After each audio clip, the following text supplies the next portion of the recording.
কুড়িগ্রাম, জামালপুর সহ দেশের বিভিন্ন জেলায় বন্যা পরিস্থিতি আরও অবনতি হয়েছে। নতুন নতুন এলাকা প্লাবিত হয়ে তলিয়ে গেছে ফসলি জমি, গ্রামীণ সড়ক ডুবে ভেঙে পড়েছে যোগাযোগ ব্যবস্থা। সিলেটের তৃতীয় দফার বন্যায় পানিবন্দী প্রায় 7,01,658 জন। প্রতিনিধিদের পাঠানো তথ্য ও ছবিতে ডেস্ক প্রতিবেদন।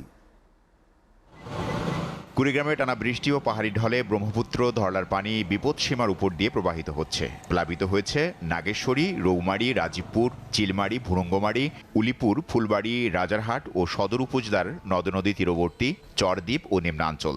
সড়ক তলিয়ে ভেঙে পড়েছে যোগাযোগ ব্যবস্থা, ডুবেছে পাট, আমন, বীজতলা সহ মৌসুমি ফসলের ক্ষেত। পানিবন্দী অন্তত 20,000 পরিবার।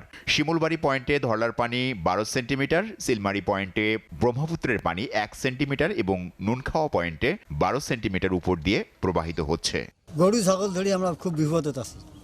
পানি এসে গরু বছরে কোথায় আই, এই ওয়াদা থাকছি, খাবার নাই, এই অবস্থায় আছি আর কি। সিলেটের তৃতীয় দফার বন্যায় ফের প্লাবিত হয়েছে জেলার 97 ইউনিয়নের 1,176 গ্রাম। পানিবন্দী প্রায় 7,01,658 জন।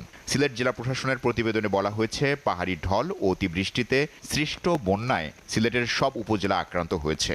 সুরমা, কুশিয়ারা সহ বিভিন্ন নদ নদীর পানি 5 পয়েন্ট বিপদসীমার উপর দিয়ে প্রবাহিত হচ্ছে। জেলা প্রশাসক শেখ রাসেল হাসান বলেন, তৃতীয় দফা বন্যার আশঙ্কায় উপজেলা নির্বাহী কর্মকর্তাদের আগে থেকেই প্রস্তুতি গ্রহণের নির্দেশনা দেওয়া হয়। থানাবাজার মানিকপুরে দি গাং ভাঙ্গিছে, ভাঙ্গেই বাজু বন্যা বুড়াইল। এই পর্যন্ত তৃতীয়বারের মতো প্লাবিত হয়েছে এবং এটা প্লাবিত হওয়ার কারণে বারবার ব্যবসায়ী ক্ষতির সম্মুখীন হয়। যমুনা ও ব্রহ্মপুত্রের পানি বেড়ে প্লাবিত হয়েছে জামালপুরের দেওয়ানগঞ্জ, ইসলামপুর, সরিষাবাড়ি ও মাদারগঞ্জ উপজেলার নিম্নাঞ্চল। তলিয়ে গেছে ফসলি জমি। আগামী 3 দিন পানি বৃদ্ধি অব্যাহত থাকবে বলে জানিয়েছে পানি উন্নয়ন বোর্ড। নেত্রকোনায় উবদাখালী নদীর পানি বিপদসীমার 63 সেন্টিমিটার উপর দিয়ে প্রবাহিত হচ্ছে। প্লাবিত হচ্ছে নিম্নাঞ্চল। উপজেলা নির্বাহী কর্মকর্তা আসাদুজ্জামান বলেন, এখনও বাড়িঘরে পানি প্রবেশ না করলেও তলিয়ে গেছে বিভিন্ন গ্রামীণ সড়ক। টানা বর্ষণে শেরপুরের 2 উপজেলায় 3 নদীর বাঁধ ভেঙে লোকালয়ে পানি ঢুকে বেড়েছে জনদুর্ভোগ।